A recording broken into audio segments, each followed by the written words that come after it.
Shalom Bapak Ibu Saudara yang dikasihi oleh Tuhan. Puji Tuhan, hari ini kita berjumpa kembali dalam program Renungan Keluarga Kristen. Kami mengucap syukur, kita bersyukur bersama betapa Tuhan sangat mengasihi kita. Kita bersatu dalam doa Bapak Ibu untuk menyiapkan hati kita mendengarkan firman Tuhan. Bapa kami yang di sorga, terima kasih Tuhan menolong kami, Tuhan memberkati kami. Kami bersuka cita di dalam Tuhan. Kami bawa pujian kami, sembah kami, hormat, kemuliaan hanya bagi Tuhan Yesus Kristus, Allah kami yang hidup raja di atas segala raja. Dalam kehidupan kami hanyalah Engkau Tuhan Yesus Kristus. Bapa, kami membawa segenap hati kami di hadapan Allah. Kami merindukan sabda-Mu menguatkan, membimbing, mengajar setiap kami. Urapilah hamba-Mu ini memerlukan hikmat-Mu ya Tuhan. Allah Roh Kudus membuat hamba-Mu mengerti. Bapak Ibu Saudara sekalian juga Tuhan tolong. Terpujilah nama-Mu, demi nama Tuhan Yesus Kristus kami bersiap merenungkan dari firman-Mu ini. Demi nama Tuhan Yesus Kristus, amin. Bapak Ibu Saudara yang dikasihi oleh Tuhan, perikop renungan kita hari ini dari Sefanya pasal yang ketiga ayat yang pertama sampai 8. Sefanya pasal 3 ayat pertama sampai dengan ayat yang ke-8. Mari kita memperhatikannya. Celakalah si pemberontak dan si cemar, hai kota yang penuh penindasan. Ia tidak mau mendengarkan teguran siapapun dan tidak mempedulikan kecaman. Kepada Tuhan ia tidak percaya dan kepada Allahnya ia tidak menghadap. Para pemukanya di tengah-tengahnya adalah singa yang mengaum. Para hakimnya adalah serigala pada waktu malam yang tidak meninggalkan apa-apa sampai pagi hari. Para nabinya adalah orang-orang ceroboh dan pengkhianat.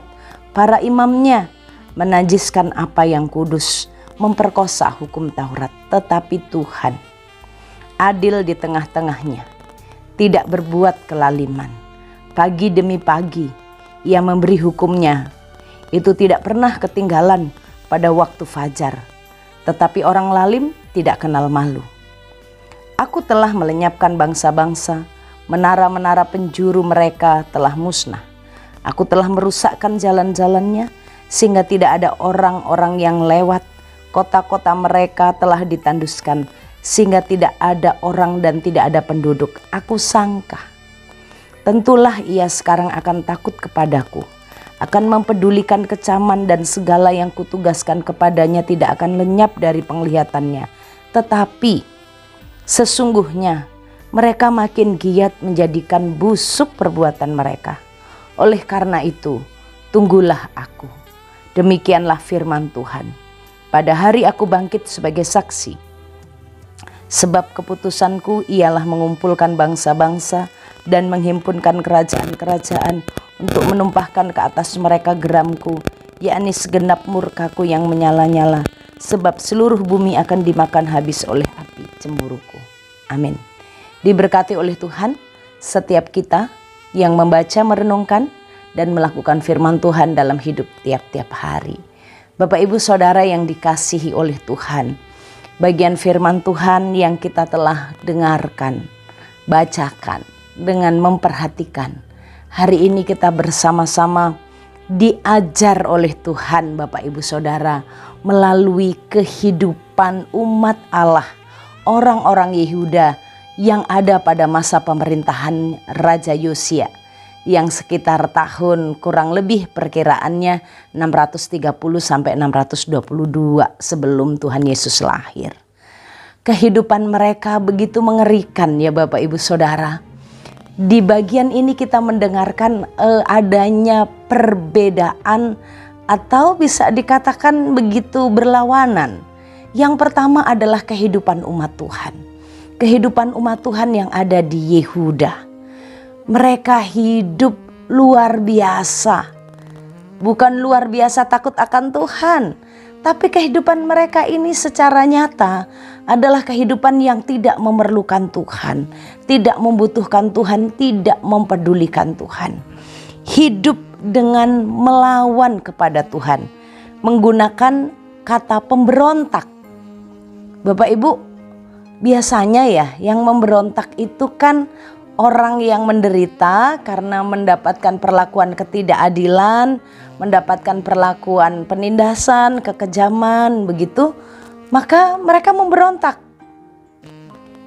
Tapi ini berbeda Bapak Ibu Saudara. Umat Allah yang dikasihi Allah hidup memberontak.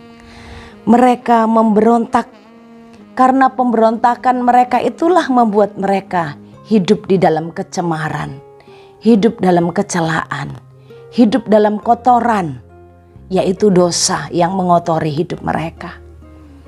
Bapak Ibu Saudara, Tuhan menyebut mereka dengan kata si pemberontak, si cemar, yang menunjukkan bahwa ini adalah identitasnya mereka.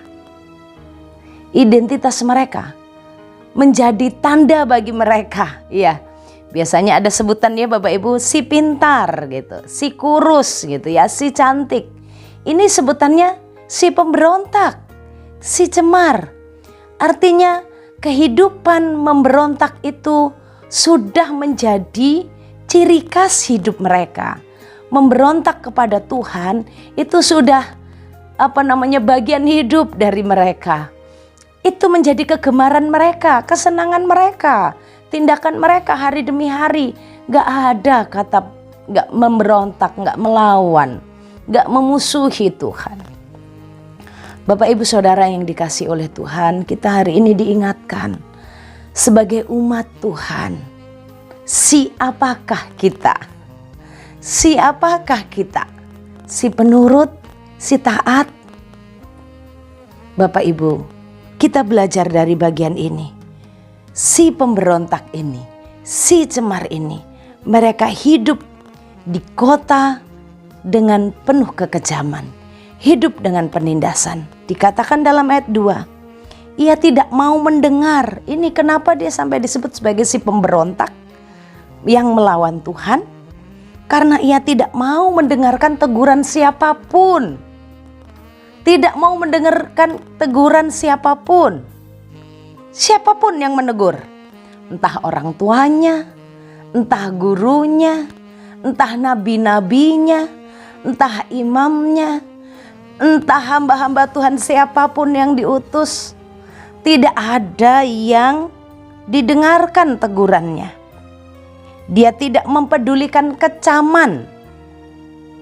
Kecaman kalau Tuhan mengingatkan, memberitahukan akan ada penghukuman. Oh, tidak takut mereka.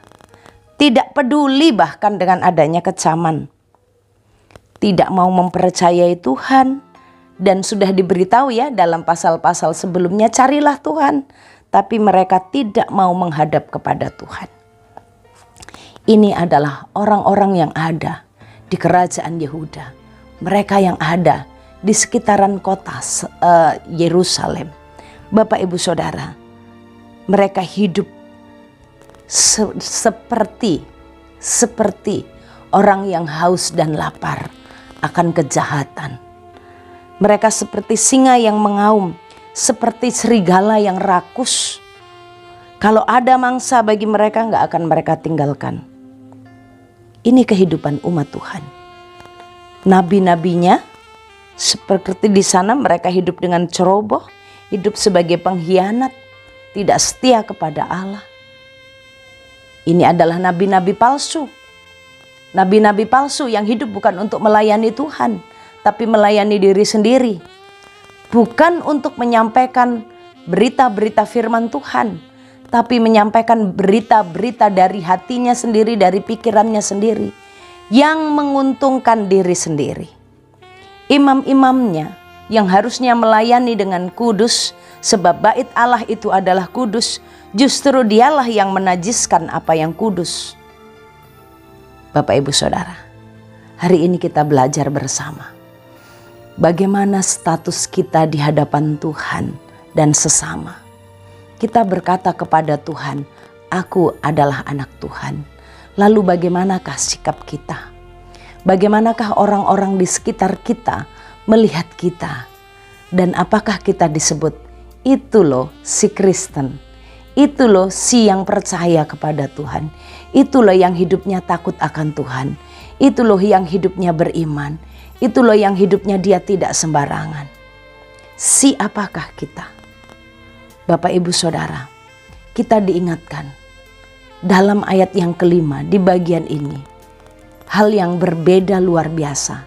Kalau umat Tuhan hidup memberontak, hidup mencemari dirinya sendiri dengan dosa-dosa mereka. Siapapun itu, rakyatnya, pemimpinnya, nabi-nabinya, imam-imamnya. Mereka hidup memberontak, hidup dalam kecemaran dosa. Tapi diingatkan di kota itu. Tetapi Tuhan adil di tengah-tengahnya. Tuhan adil bukan berbicara sekali lagi tentang pembagian yang sama, perlakuan yang sama. Tuhan adil bukan menunjukkan kalau mereka memberontak, Tuhan juga melakukan hal yang jahat, tidak. Tapi adil ini berbicara tentang berjalan lurus sesuai dengan kebenaran. Dan Tuhan tetap hidup di dalam kebenaran sekalipun umat itu tidak mencari Tuhan. Sekalipun umat itu tidak menghadap Tuhan, sekalipun umat itu memberontak kepada Tuhan, Tuhan tetap ada di kota itu. Tuhan ada di tengah-tengah mereka. Tuhan tidak pernah meninggalkan mereka. Tuhan tidak berbuat kelaliman. Kalau mereka berbuat jahat, Tuhan tidak menindas mereka. Pagi demi pagi Ia memberi hukumnya. Itu tidak pernah ketinggalan pada waktu fajar. Bapak Ibu Saudara, pagi ini di waktu fajar Tuhan memberikan firman-Nya. Sekalipun umat itu tidak mau mendengarkannya, tidak mau mempedulikannya, tidak mau memberikan perhatiannya. Bapak Ibu Saudara, kita punya Tuhan Allah yang setia. Tuhan memberikan peringatan-peringatan. Tuhan katakan, aku sangka tentulah ia sekarang akan takut kepadaku dengan Tuhan berikan kecaman, akan mempedulikan kecamannya, dan apa yang kutugaskan itu akan mereka perhatikan. Tapi sesungguhnya tidak. Justru mereka makin giat, makin semangat, menjadikan perbuatan mereka tambah busuk, dan tambah busuk. Oleh karena itu kata Tuhan, tunggulah aku, kata Tuhan. Aku akan datang. Aku akan bangkit sebagai saksi. Aku akan datang dengan api kecemburuanku, menggerakkan semua bangsa untuk menghancurkan mereka. Bagian ini mengingatkan kepada kita, Bapak Ibu Saudara, Allah ada di tengah-tengah kita. Tuhan ada di tengah-tengah kita. Tuhan pagi demi pagi, di kala fajar, Dia menunjukkan kepada kita hukum-hukumnya, jalan yang benar. Maukah kita mendengarkannya? Maukah kita mempedulikan bagian-bagian teguran-teguran Tuhan? Supaya ternyata ya, Tuhan itu menyangka, aku sangka dengan aku memberikan itu, mereka berubah. Aku sangka dengan aku memberikan firman pagi demi pagi tiap fajar, mereka hidup semakin menjadi baik. Tapi ternyata mereka semakin berbuat jahat. Tunggulah Tuhan, pada waktunya Tuhan akan bangkit. Hari ini, selagi masih ada waktu, saat Allah memberikan firman-Nya, mari kita bersyukur. Karena sesungguhnya Tuhan mau kita berubah. Tuhan mau kita menikmati kasih sayang Allah. Tuhan merindukan umat yang berbalik dari kejahatannya, dari keegoisannya. Umat berubah dari pemberontakannya. Hidup di dalam ketundukan. Bapak Ibu Saudara, jangan biarkan dan jangan teruskan Tuhan kecewa. Pagi demi pagi berbicara atas kita, tapi kita tidak memperhatikannya. Kita mendengarkan, tapi tidak pernah ada perubahan. Atau bahkan mungkin semakin jahat. Tuhan sayang dengan kita. Mari kita perhatikan segala firman-Nya. Bapa kami yang di sorga, terima kasih Tuhan. Tuhan mengasihi kami, Tuhan menolong kami melalui firman-Mu. Kami bersyukur. Tuhan bimbing kami, berkati kami, biarlah Tuhan kasih setia-Mu terus mengingatkan kami bahwa Engkau mengasihi kami. Tuhan, Engkau menunggu kami Dan Tuhan, biarlah kami memberikan hidup kami terus di dalam pimpinan jalan-jalan Tuhan. Berkati kami apa yang kami kerjakan sepanjang hari ini dengan berkat-Mu. Tuhan memberkati Engkau dan melindungi Engkau. Tuhan menyinari Engkau dengan wajah-Nya dan beri Engkau kasih karunia. Tuhan menghadapkan wajah-Nya kepadamu dan beri Engkau damai sejahtera dari sekarang sampai selama-lamanya. Amin. Shalom, Tuhan Yesus memberkati.